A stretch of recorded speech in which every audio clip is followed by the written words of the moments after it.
Now, it's a year since the collapse of the investment bank Lehman Brothers, which heralded the start of the global financial meltdown. On Monday, U.S. President Barack Obama will deliver a speech from Wall Street, which is expected to call for an overhaul of the country's financial regulations. The address will also defend his economic policies, which key White House staffers say prevented a second Great Depression. And for more on that, we're now joined live from New York by RT's Marina Partnaya. Marina, Obama's speech is likely to hail his administration's stimulus policies as success. Is that the same analysis that you're hearing?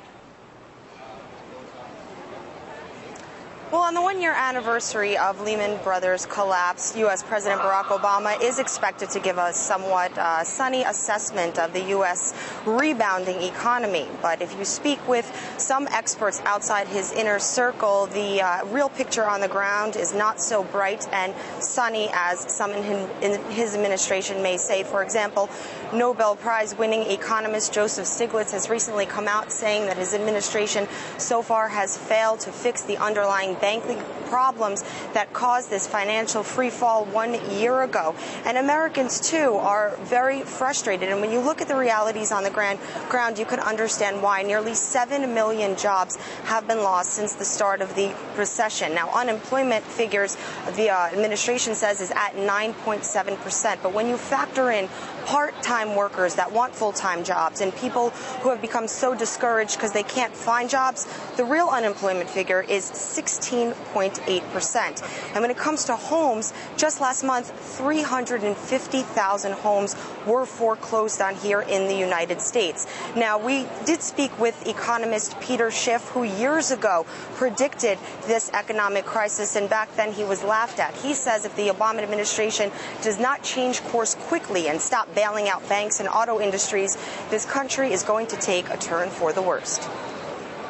I mean, what's likely to happen, unfortunately, if we continue on this path, I think we're going to have massive inflation in the United States, and I think the result of that is likely to be capital controls, where the U.S. government makes it illegal for Americans to move their money offshore. I think the inflation that they create could cause prices to rise so dramatically for things like food and energy that they actually impose price controls. And when they do that, you end up getting shortages. And you have to stand in line, which is something that the Russians can remember, having to wait in line to buy things, because that's what happens when you have governments fixing prices and controlling markets.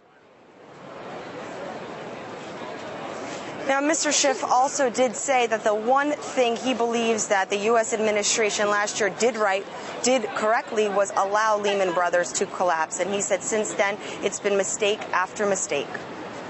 In his address, Obama's expected to call on Congress to authorize his administration to overhaul the U.S. regulatory system. What response do you think this will receive?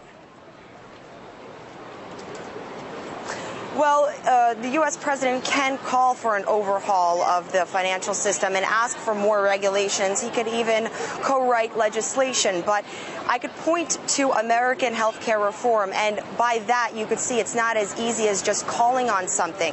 The president can really want to sincerely put stricter guidelines on Wall Street on the way that brokers and hedge funds behave, but it really is up to Congress. And just because Barack Obama will give a inspirational, poetic speech does not mean that what he says and what he calls for will come to fruition. Look at the health care reform situation in this country.